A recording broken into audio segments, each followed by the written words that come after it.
et c'est le thème d'aujourd'hui. Peut-on être sûr de la vie éternelle? Et c'est une question très, très, très, très importante. Pourquoi? Parce que s'il y a une vie après la mort, s'il y a quelque chose après la mort, ben, on veut être sûr où on va. S'il y a un jugement de Dieu après la mort, on veut être sûr d'être sauvé. S'il y a un paradis et un enfer, la chose la plus importante à obtenir sur cette terre, c'est d'être sûr d'aller au paradis. Parce que personne ne veut aller en enfer. Et plus j'y pense, plus je me dis, mais c'est fondamental, il faut être sûr, il faut savoir où on va. On ne peut pas vivre dans l'incertitude, c'est horrible. Pourtant, il y a des millions de gens qui vivent dans cette incertitude. Ils disent, bon, on ne sait pas, on saura au dernier moment, à la dernière minute, je verrai si Dieu m'accepte, j'ai fait de mon mieux. Et vous vous rendez compte, vous prenez des risques énormes. Quand vous prenez le train, est-ce que vous allez à la gare en disant, je vais aller au guichet, je vais dire, donnez-moi un billet de train, n'importe lequel, j'espère que ce sera le bon. Vous faites ça quand vous allez prendre le train ou l'avion? Non, vous dites, s'il vous plaît, je voudrais un billet pour Limoges, si vous allez à Limoges, pour Nice, si vous allez à Nice.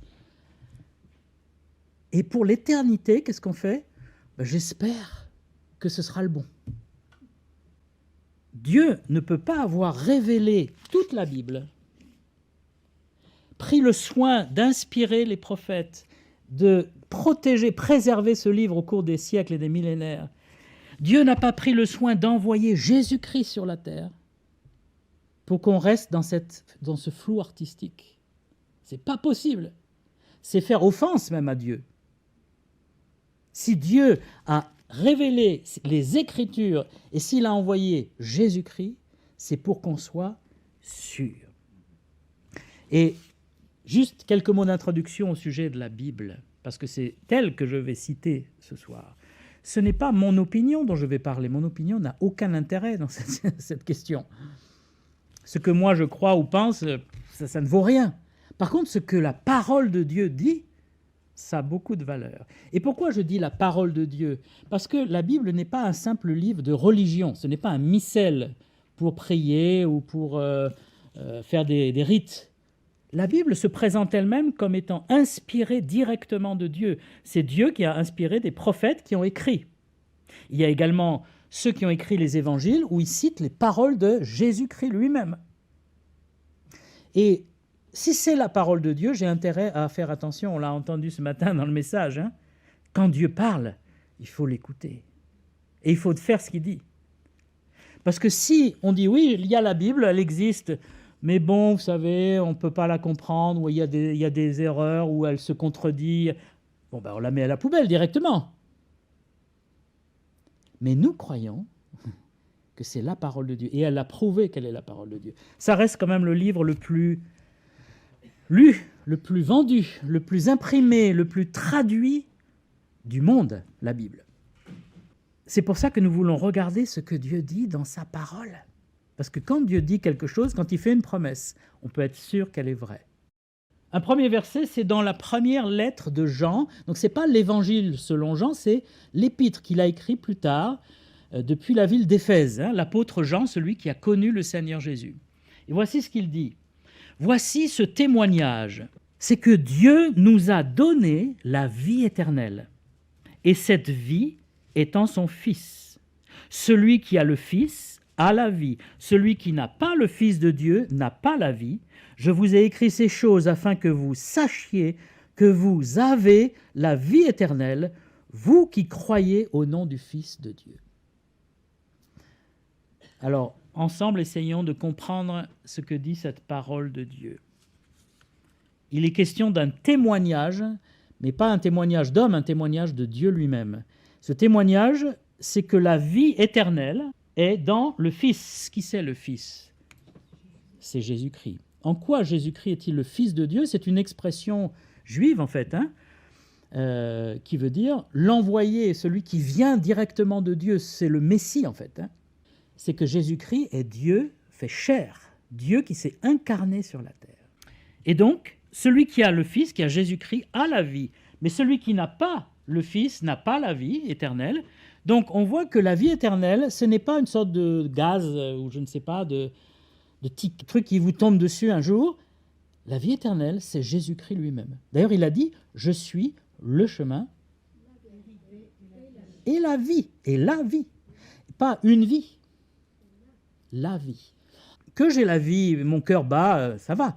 Mais il faut avoir la deuxième vie, qui est la vie éternelle. Et comment on a la deuxième vie? Quand on a le Fils. C'est celui qui a le Fils a la vie. La vie éternelle, je le répète, n'est pas quelque chose qu'on obtient comme ça, n'importe où.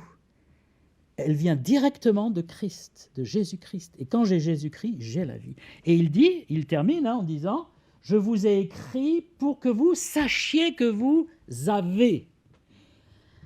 Donc Jean dit « Dieu m'a mis à cœur d'écrire cette épître, cette lettre pour vous les chrétiens, afin que vous sachiez que vous avez, vous qui croyez ». Il veut les plaider avec eux en disant « Mais vous devez être sûrs, vous devez savoir que vous avez la vie. Vous ne devez pas être dans le doute. » Deuxième verset, c'est des paroles de Jésus-Christ lui-même, dans l'Évangile selon Jean cette fois-ci, l'Évangile. « En vérité, je vous le dis, dit Jésus, celui qui écoute ma parole et qui croit à celui qui m'a envoyé a la vie éternelle. Il ne vient point en jugement, mais il est passé de la mort à la vie. » Donc, regardons de près ce texte à nouveau. Quand Jésus dit en vérité, en araméen, ça fait Amen, Amen. C'est une expression très forte. Ça veut dire je parle avec l'autorité de Dieu. Amen, Amen. Celui qui écoute ma parole, donc qui écoute la parole de Jésus, et qui croit à celui qui m'a envoyé. Qui a envoyé Jésus? Dieu le Père. C'est le Père qui a envoyé le Fils. Ah! Vous avez remarqué le temps du verbe là? Il ne dit pas aura, mais il dit il a la vie éternelle. Et il ajoute, il ne vient point en jugement. De quoi il parle? Il parle du jugement dernier, bien sûr. Il ne passera pas au jugement dernier. La Bible enseigne qu'à la fin des temps, tous les hommes, les morts et les vivants, parce que même les morts seront ramenés devant Dieu, leurs âmes. Là, la Bible est claire là-dessus. Tout le monde va comparaître devant Dieu, sauf ceux qui ne viendront pas en jugement, justement, ceux qui ont cru en Jésus-Christ. Vous me dites, mais comment on le sait si on ne vient pas en jugement? Il est dit, comment tu le sais? Si tu crois, si tu écoutes la parole de Jésus et si tu crois à Dieu, et que Jésus-Christ est l'envoyé de Dieu, tu as la vie éternelle, tu ne seras pas jugé au jour du jugement dernier. Tu seras acquitté, tu seras pardonné, tu passeras le jugement. Et puis, il est passé de la mort à la vie. Ça, c'est la dernière phrase.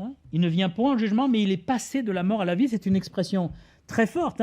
C'est-à-dire, vous étiez dans la perdition, dans la mort éternelle, dans la condamnation. Mais maintenant, si vous croyez en moi et au Père, vous passez dans le côté de la vie. Vous changez carrément de destination. Au lieu d'aller vers la mort éternelle, vous allez vers la vie éternelle. Il est passé, ça veut dire c'est une action terminée, de la mort à la vie. Il ne va pas revenir à la mort. Si vous êtes passé de la mort à la vie, c'est définitif. Un troisième verset, une autre parole de Jésus. « Mes brebis entendent ma voix, je les connais et elles me suivent, je leur donne la vie éternelle et elles ne périront jamais. Personne ne les ravira de ma main. Mon Père qui me les a donnés est plus grand que tous et personne ne peut les ravir de la main de mon Père. » Donc là, c'est une image, dans Jean chapitre 10, Jésus se présente comme qui? Le bon berger. Et c'est un lien avec le psaume 23. L'Éternel est mon berger, et Jésus dit « Je suis le berger le bon », littéralement. Il dit « C'est moi le bon berger ». Donc il dit « Ceux qui croient, qui me suivent, sont mes brebis d'une certaine façon, puisqu'il est le berger. Nous, on est les brebis. Et les brebis, je les connais, elles me suivent. » Donc les brebis, ce sont les gens qui suivent Jésus-Christ, qui sont ses disciples. Et il dit, je leur donne la vie éternelle. Il ne leur dit pas, je leur vends. Il ne dit pas, je leur prête. Il dit, je leur donne. C'est un cadeau, la vie éternelle. Elles ne périront jamais. Le terme là est intéressant. Il ne dit pas, elles ne mourront jamais. Elles périront, parce que c'est un autre mot dans l'original que mourir. C'est le mot être détruit éternellement, c'est-à-dire aller en enfer, si je résume. Elles n'iront pas en enfer, si on traduit autrement. Elles n'iront pas en enfer et personne ne les ravira de ma main, et mon Père qui me les a donnés est plus grand, personne ne peut les ravir de la main de mon Père. Et là, c'est une image qui peut nous parler à tous. Je suis dans la main de Dieu. Qui va aller me chercher dans la main de Dieu? Est-ce que Satan peut... Vous avez déjà fait ça avec des petits-enfants? Vous prenez un bonbon, vous mettez dans la main. Allez, si tu arrives à ouvrir mes doigts, le bonbon est pour toi. C'est impossible, si vous serrez bien la main, on peut pas. On peut pas. Même un adulte ne peut pas. Mais là, c'est cette image-là. Tu es dans ma main, tu es dans la main du Père, le créateur de l'univers. Tu es avec le berger pour toujours. Ça, c'est juste 3 petits versets. Il y en a plein. Et vous avez remarqué, ce n'est pas ambigu. Il n'y a pas une condition, si, comment, blablabla. C'est clair. Je leur donne, ils ont, celui qui a le Fils a la vie. Franchement, c'est archi limpide, c'est clair. On y croit, mais il y a des gens qui ont des objections quand même. Quand j'ai préparé cette étude, je me suis mis à la place des personnes qui ont des objections à la certitude de la vie éternelle. Première objection, c'est présomptueux, c'est-à-dire c'est orgueilleux de dire « j'ai la vie éternelle, je suis sauvé ». Alors, c'est présomptueux si on dit « j'ai mérité la vie éternelle » ou « ma vie juste et pure et religieuse de prière et de dévouement me garantit la vie éternelle ». Alors là, on est dans la présomption, dans l'orgueil total, c'est-à-dire « je suis tellement bon que je mérite la vie éternelle ». Là, c'est présomptueux, on est d'accord. Mais en fait, pour aller au ciel, il faut être parfait. Parce que la Bible dit, dans le ciel, il n'y a aucun péché. Dieu ne peut pas supporter aucun péché, il n'y aura pas de péché au paradis. Alors sinon, s'il y a des péchés au paradis, c'est plus le paradis. Même le mensonge ne sera pas toléré. Les menteurs seront jugés, ça c'est dans le livre de l'Apocalypse. Les menteurs seront jugés. Ce n'est pas seulement Poutine et Staline qui vont être jugés. Tous les menteurs, sauf s'ils ont le Fils. Alors, qui peut dire « moi, je mérite d'aller au ciel » J'espère que personne ne le dit parce que c'est vraiment présomptueux. Comme Caroline nous l'a rappelé dans son témoignage, nous sommes tous pécheurs et tous même indignes de Dieu. On n'a rien fait pour mériter la grâce de Dieu, pour mériter son regard. Si Dieu nous regarde objectivement, qu'est-ce qu'il voit? Il voit surtout beaucoup d'hypocrisie, de contradiction, de méchanceté, d'orgueil, d'égoïsme. Principalement, c'est ça qu'il voit. Et il y a de temps en temps une bonne pensée, une petite bonne action par-ci, par-là. Mais globalement, nous sommes pécheurs, nous sommes indignes. Alors comment on peut dire « je suis sûr d'avoir la vie éternelle » Mais parce que le salut est une grâce. Le mot grâce, vous connaissez le mot grâce, c'est le mot le plus connu et le moins connu. Le plus connu parce que tout le monde entend parler dans la religion de la grâce, mais on ne comprend pas ce que c'est. La grâce, c'est une faveur que Dieu nous accorde, mais qui n'est pas méritée. Une faveur qui n'est pas méritée. C'est un cadeau, en fait, la grâce. La Bible dit que la vie éternelle est un don de Dieu. Donc, est-ce que quand on vous fait un cadeau, vous répondez « merci, je pense que l'avoir mérité ». Mais on peut dire par contre, qu'est-ce qu'on peut dire? Merci. Merci. Je suis indigne, mais merci. Et quelqu'un qui dit merci, il peut avoir la certitude de sa vie éternelle, parce qu'il accepte, il reçoit ce cadeau. Il le comprend, il le reçoit, et il dit merci Seigneur. Je suis pécheur, mais tu me donnes ta vie éternelle. Vous vous rappelez ce que Jésus a dit? Je leur donne la vie éternelle. Merci Seigneur. Un verset qui décrit un peu ces choses. C'est Paul qui écrit à un pasteur qui s'appelle Tite, et c'est une lettre inspirée par le Saint-Esprit, et il parle de ce qu'ils étaient, eux, les chrétiens, nous, les chrétiens. Nous aussi, nous étions autrefois insensés, désobéissants, égarés, asservis à toute espèce de convoitise et de volupté, vivant dans la méchanceté, dans l'envie, dignes d'être haïs, et nous haïssant les uns les autres. Ça, c'est vrai, hein? Qu'est-ce qu'on avait comme haine, comme jalousie, comme... Mais lorsque la bonté de Dieu, notre Sauveur, et son amour pour les hommes ont été manifestés, il nous a sauvés. Non à cause des œuvres de justice que nous aurions faites, mais selon sa miséricorde. Par le bain de la régénération et le renouvellement du Saint-Esprit, qu'il a répandu sur nous avec abondance par Jésus-Christ, notre Sauveur, afin que, justifiés ou pardonnés par sa grâce, nous devenions, en espérance, héritiers de la vie éternelle. Je vais résumer rapidement ce passage. Première chose qu'il dit, nous étions autrefois condamnables, indignes. On méritait la condamnation, voilà ce qu'on méritait. Mais l'amour de Dieu a été manifesté. Et comment il s'est manifesté, l'amour de Dieu? À travers la venue de Jésus-Christ. C'est lui qui a manifesté cet amour parce que Jésus-Christ a montré la bonté de Dieu en guérissant les gens, en donnant sa vie pour des pécheurs. Donc Dieu a manifesté son amour et il nous a sauvés, il dit. Hein? Là, c'est du passé composé encore. Il nous a sauvés, non pas à cause de nos œuvres. Et là, c'est très important et on va revenir à la fin. On n'est pas sauvés à cause de nos œuvres. Sinon, qu'est-ce qui arriverait? D'abord, personne ne serait sauvé parce qu'on n'a pas jamais fait assez d'œuvres. Et puis, il y aurait de l'orgueil, là encore. Je pense avoir fait pas mal d'œuvres. J'ai consacré ma vie aux bonnes œuvres, j'ai donné beaucoup d'argent aux ONG et aux aides pour les gens en difficulté. J'ai passé des heures de bénévolat. J'ai été gentil avec mes parents, avec ma grand-mère. J'ai fait traverser l'aveugle et l'orphelin. Quand vous dites ça, vous êtes en train de vous glorifier. Hein? C'est horrible. Même si tout ça, c'est bien ce que vous avez fait, c'est quand même horrible de faire le compte de nos propres justices. Hein? Et c'est ce que faisaient les pharisiens. Si vous vous rappelez, quand Jésus parle du pharisien qui va au temple pour prier. Hein, donc pharisiens, c'était la secte religieuse, les ultra-orthodoxes un peu juifs. Il vient au temple et il se tient debout déjà.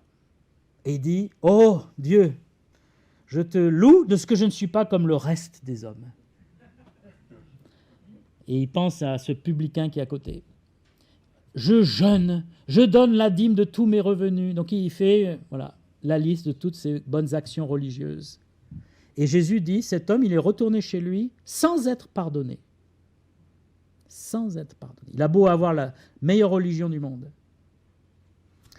Et donc, ce n'est pas par les œuvres. Par contre, il dit, vous avez été sauvés selon sa miséricorde. C'est Dieu qui a décidé de nous gracier par le bain de la régénération et le renouvellement du Saint-Esprit. Alors, c'est une expression peut-être un peu théologique, mais c'est que le Saint-Esprit est venu dans nos cœurs et nous a régénérés, nous a transformés, a fait de nous une nouvelle personne, un saint, une sainte. C'est l'œuvre du Saint-Esprit qui nous renouvelle. Là où il y avait le péché, l'orgueil, l'égoïsme, il a mis l'amour, la sainteté, le don de soi.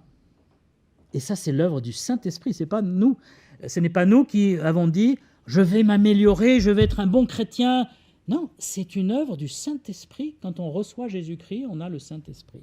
Et puis, qu'est-ce que fait le Saint-Esprit? Il nous justifie par la grâce, il nous pardonne pour que nous devenions héritiers de la vie éternelle. C'est-à-dire maintenant, j'attends la vie éternelle, je suis héritier. Un héritier, qu'est-ce qu'il attend? Son héritage. Si on le désigne comme héritier, est-ce qu'il va avoir son héritage? Oui, sinon on ne l'appelle pas un héritier. Sinon, ça peut être un membre de la famille. Hein, mais si on dit techniquement, vous êtes héritier, ça veut dire que vous allez hériter. Et donc, si on est appelé héritier de la vie éternelle, ça veut dire que la vie éternelle au ciel, au paradis, nous attend. juste au détour de la phrase, le paradis est très peu employé dans la Bible. Ce dont parle le Nouveau Testament, c'est de la Jérusalem céleste, c'est-à-dire une ville où vivront les rachetés avec leur Sauveur, une ville tout à fait différente de Paris ou d'une n'importe quelle, ou même de la Jérusalem actuelle, mais ça s'appelle quand même la Jérusalem céleste parce qu'il y aura tous les Juifs qui ont cru et tous les non-Juifs qui ont cru. Il y aura Abraham, Moïse, David, Daniel, Job, voilà, tous ceux qui ont cru et aussi tous ceux qui ont été disciples de Jésus-Christ. On sera réunis dans cette ville, la Jérusalem céleste. Nous ne voulons pas être présomptueux, nous voulons reconnaître que c'est par pure grâce, qu'on méritait la condamnation, mais que dans son amour, Dieu a voulu nous faire grâce. Et son Saint-Esprit a fait une œuvre extraordinaire en nous. Deuxième objection, bon, c'est trop facile. Alors voilà, tu crois en Jésus, tu fais une prière et ça y est. Alors tu peux commettre des crimes après, tu peux voler, être un diable en personne, mais du moment que tu as fait cette prière, ça y est, tu es sauvé. Alors d'abord, ce n'est pas ce que nous enseignons ici. Il est possible qu'il y ait des églises qui aillent jusque-là, des églises évangéliques notamment, qui prêchent un salut un peu faiblard, c'est-à-dire tu veux être sauvé, oui, allez, on va prier.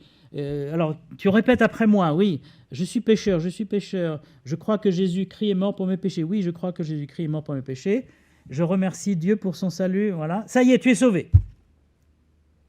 Bon, même si tout ce qui est dit dans la prière est juste et biblique, c'est pas parce que la personne a répété après vous qu'elle est sauvée.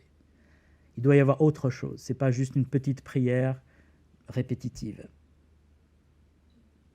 Mais cette idée, c'est trop facile. En fait, je me suis rendu compte que les protestants, les évangéliques, croient souvent à l'assurance, à la certitude de la vie éternelle, mais que les autres chrétiens, non. Que ce soit les catholiques ou les orthodoxes, ou d'autres groupes, ne parlons pas des témoins de Jéhovah, qui ne sont pas vraiment chrétiens, mais en tout cas qui utilisent la Bible, on est un peu les seuls. Alors, on nous dit souvent, oui, mais vous prêchez un message, c'est trop facile. Alors, je me suis mis à la place d'un catholique. C'est pas trop dur pour moi parce que j'étais catholique quand j'étais enfant, plusieurs années, pratiquant et tout ça. Et donc, quand un catholique est troublé par une question, qu'est-ce qu'il fait? Il va tout de suite chercher, voilà, une autorité. Il ne va pas dans la Bible. C'est ça le problème. C'est ça qui m'a manqué quand j'étais jeune. Au lieu de prendre le réflexe d'aller chercher dans les Écritures, « Mais Seigneur, tu as inspiré la Bible, donne-moi des réponses, je vais étudier, je vais chercher. » Non, on va demander aux autorités. Aujourd'hui, on a Internet. Alors j'ai cherché, en français, il n'y a pas grand-chose sur ce sujet. Je suis tombé sur un site catholique américain, Catholic Answers, les réponses catholiques. Et voilà, je vous donne un extrait que j'ai mis ici. Les évangéliques et les fondamentalistes pensent qu'ils ont une assurance absolue de leur salut. Tout ce qu'ils ont à faire, c'est d'accepter Christ comme leur sauveur personnel, et ça y est, c'est fait. Mais est-ce que c'est vrai ? Est-ce que la Bible soutient ce concept ? Les Écritures enseignent que le salut final d'une personne dépend de l'état de l'âme à la mort. Comme nous le dit Jésus lui-même, celui qui persévérera jusqu'à la fin sera sauvé. Matthieu 24, 13. Celui qui meurt dans l'état d'amitié avec Dieu, l'état de grâce, ira au ciel. Celui qui meurt dans un état d'inimitié, de rébellion contre Dieu, l'état de péché mortel, ira en enfer. Pour de nombreux évangéliques, ça ne fait aucune différence comment vous vivez ou finissez votre vie. Alors c'est vrai et c'est faux. Bon. C'est ça qui est compliqué dans cette histoire. Mais d'abord, un détail sur la Bible soutient-elle ce concept, Matthieu 24, 13. C'est vrai que Matthieu 24, 13, c'est un passage où Jésus dit « Celui qui persévérera jusqu'à la fin sera sauvé ». Mais pour prendre un verset hors du contexte comme ça, il faut le faire. Parce que c'est dans un contexte qui n'a rien à voir avec votre âme et le jugement de Dieu. C'est Matthieu 24, c'est les signes qui précèdent le retour de Jésus-Christ en gloire. il parle de signes, de guerre, de famine, de faux Christ, etc. Et il dit ce sera des jours terribles, il y aura des séductions atroces, il y aura des jugements de Dieu, mais celui qui persévérera jusqu'à la fin sera sauvé. Oui, sera sauvé de ce terrible moment. Mais tout le reste de la Bible sur la question du salut personnel ne dit pas qu'il faut persévérer. Jamais. Il dit qu'il faut croire, pas persévérer. Je donne un petit exemple, je n'ai pas tout noté sur le PowerPoint. Paul et Silas étaient en prison parce qu'ils ont prêché l'évangile dans la ville de Philippe. On les met en prison et là, pendant la nuit, ils chantent des cantiques dans leur cachot. Et il y a un tremblement de terre qui secoue la prison et la ville. Toutes les portes s'ouvrent, les chaînes tombent. Paul, c'est la nuit totale, donc il y a très peu d'éclairage. Paul et Silas sortent de leur cellule et il y a le geôlier qui est là, paniqué. Il se dit, ça y est, ils sont tous partis. Je suis bon pour l'échafaud, je vais me faire exécuter parce que je n'ai pas gardé les prisonniers. Et donc, il vient au-devant de Paul et il dit, voilà, je vais me suicider. Et Paul dit, arrête, nous sommes tous là, personne n'est parti. Et là, cet homme est convaincu de la grandeur de Dieu, du Dieu de Paul, parce qu'il a entendu chanter des cantiques et tout ça, et il dit, que dois-je faire pour être sauvé ? Et qu'est-ce que Paul lui répond ? Est-ce que Paul lui dit, si tu persévères jusqu'à la fin, tu seras sauvé ? Crois au Seigneur Jésus et tu seras sauvé. Et ce geôlier a cru, et il a pris Paul et Silas chez lui immédiatement, il a lavé leurs plaies, dit la Bible. Lui qui était sûrement un dur à cuire, il s'est occupé d'eux. Et il a été baptisé avec sa famille. Donc, l'idée de dire que la Bible dit qu'il faut persévérer ou qu'il faut être dans un état de grâce au moment de sa mort, il n'y a pas de verset qui dit ça. Parce que, pourquoi il n'y a pas de verset qui dit ça ? Comment vous pouvez contrôler le jour de votre mort ? À moins de vous suicider ou de sauter de la fenêtre, mais vous ne pouvez pas contrôler le moment où vous allez mourir. Alors peut-être si vous avez une longue maladie, vous êtes mourant sur votre lit d'hôpital, là vous pouvez vous préparer. Mais on peut avoir un infarctus, on peut avoir un AVC, on peut avoir n'importe quoi, un accident. Et alors si je suis, ce moment-là, cette minute-là, je ne suis pas exactement en communion avec Dieu, ça y est, je vais en enfer ? C'est horrible.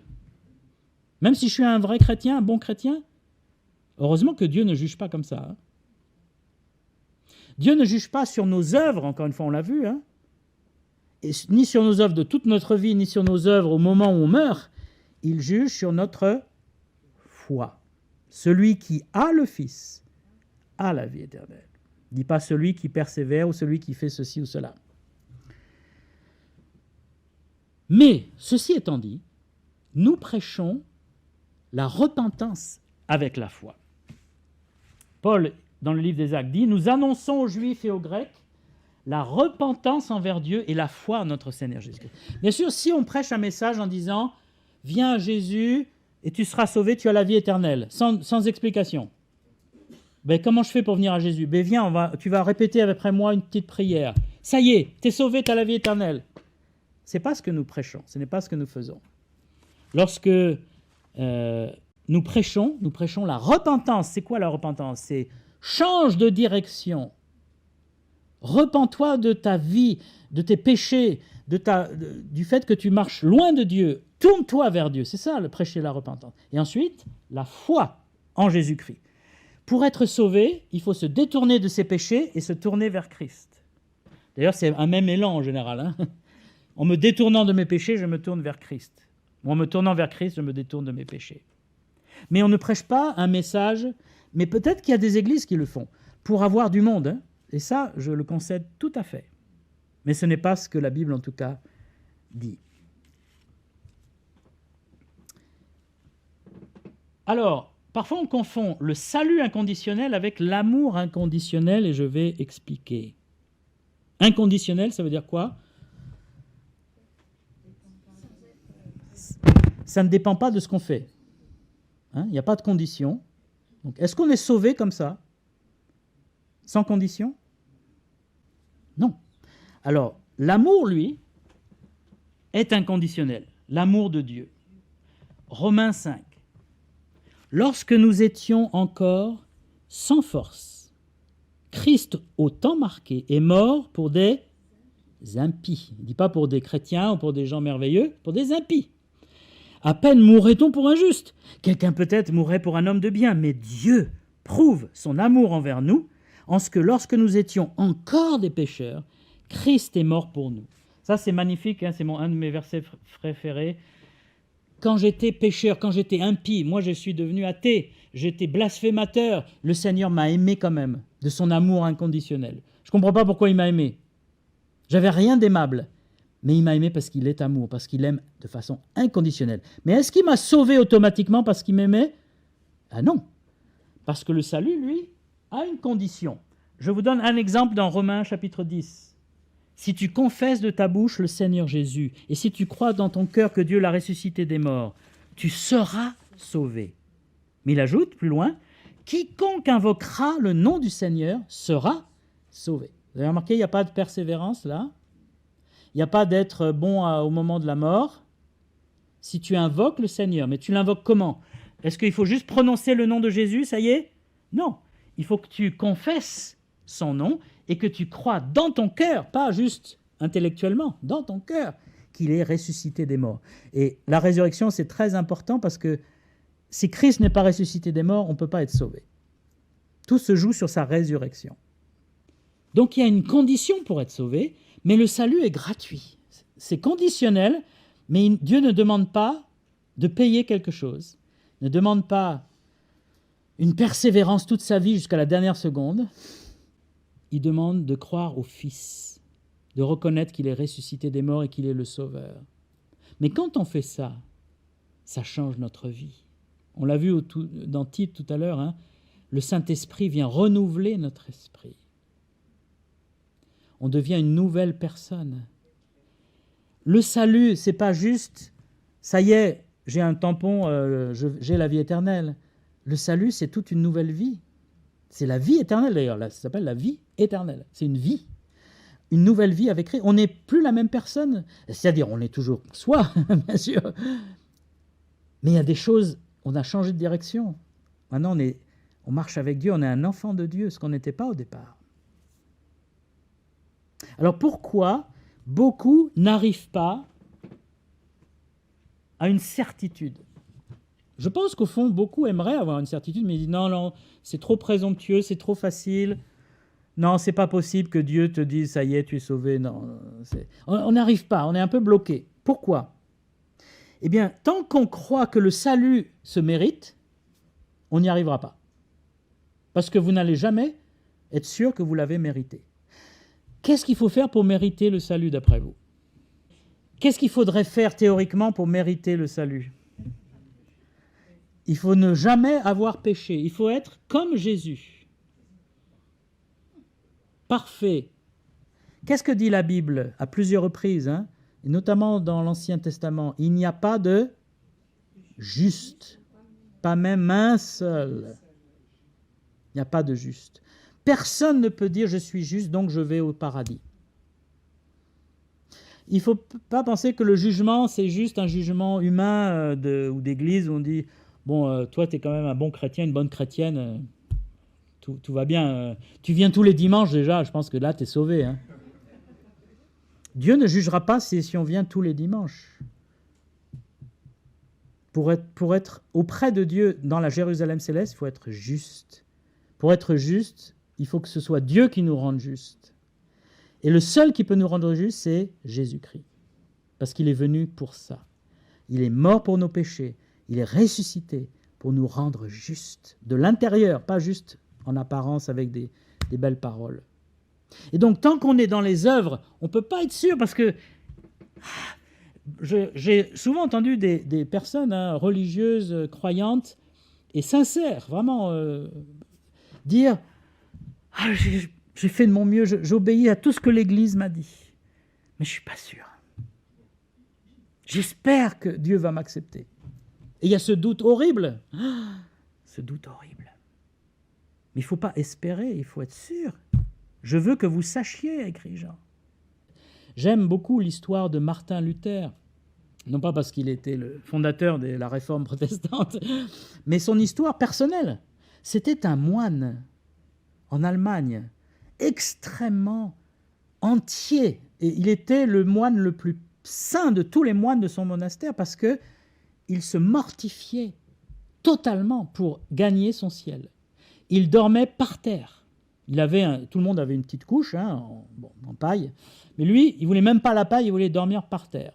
Dès le matin, il partait mendier dans les rues de la ville pour avoir quelques quignons de pain, un peu d'eau, et pouvoir avoir à manger pendant la journée. Donc, dès le matin, il se levait très tôt, après les prières et les vêpres et tout ça, il récitait donc le rosaire 50 fois par jour.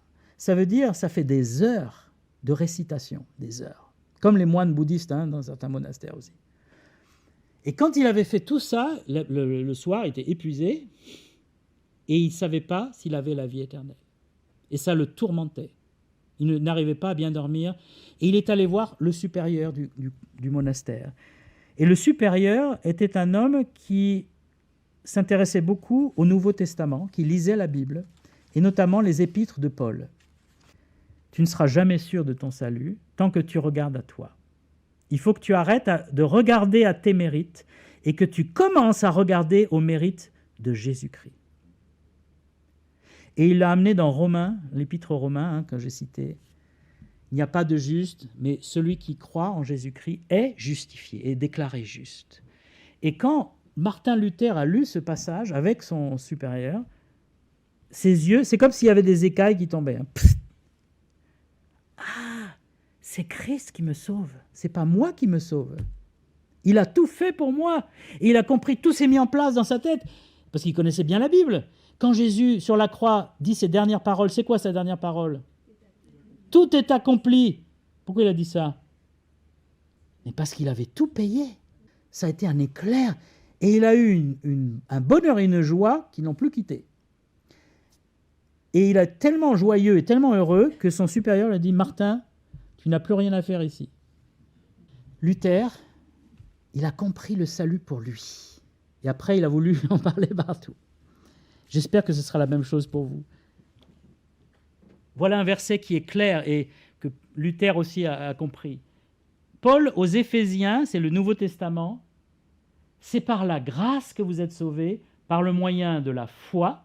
Cela ne vient pas de vous, mais c'est le don de Dieu. Ce n'est point par les œuvres, afin que personne ne se glorifie. Franchement, on ne peut pas faire plus clair. Ou alors, je ne sais pas ce qu'il faut. Le salut est une grâce, c'est un don, c'est un cadeau. Pardon. Et on le reçoit comment ? Par quel moyen on le reçoit ? Par la foi. Le moyen, il le dit même, par le moyen de la foi. Donc le salut est une grâce, mais il y a une condition pour le recevoir. La condition, c'est de croire en Jésus-Christ, encore une fois. La foi en Jésus-Christ et en Dieu. Et là, on est sauvé. Parce qu'il dit que vous êtes sauvés. Quand on est sauvé, et je termine avec ça, eh bien, on n'a qu'une chose dans son cœur, c'est de remercier Dieu. Vous êtes une nouvelle personne et vous savez que vous êtes un enfant de Dieu. Vous avez ce témoignage, je suis sauvé. Et vous n'allez pas dire à tout le monde, regarde, moi je suis sauvé et toi tu n'es pas sauvé. Là, on serait encore dans l'orgueil. Mais on peut dire, par la grâce de Dieu, il m'a sauvé, il m'a pardonné. Et cette grâce, elle est pour toi aussi, ce soir. Et si vous avez compris au moins une petite chose ce soir, prenons quelques instants de silence pour que vous puissiez prier dans votre cœur et parler à Dieu et lui dire ce que vous avez à lui dire. Seigneur, je veux te louer parce que je vivais dans la convoitise, dans le mensonge, dans l'orgueil, dans la rébellion. Je ne me souciais pas de ta parole ou de ta loi. Je voulais vivre juste pour mon propre plaisir. Et toi, tu m'as aimé quand même. Tu m'as cherché, tu m'as appelé. Et quand j'ai cru en toi, tu m'as pardonné. Et Seigneur, je sais que tu l'as fait pour mes frères et sœurs et pour des millions de gens. Je prie s'il y a ici quelqu'un ce soir qui n'est pas pardonné, qui n'est pas réconcilié, qui ne peut pas dire « oui, je sais où je vais parce que Christ est mort pour moi ». Christ est mon sauveur, mon avocat, mon berger. Il m'a donné la vie éternelle. Si vous ne pouvez pas dire ça, alors venez à lui, parce que c'est en Jésus-Christ qu'il y a la vie. Ce n'est pas dans une église particulière, dans une religion particulière, c'est en Jésus-Christ.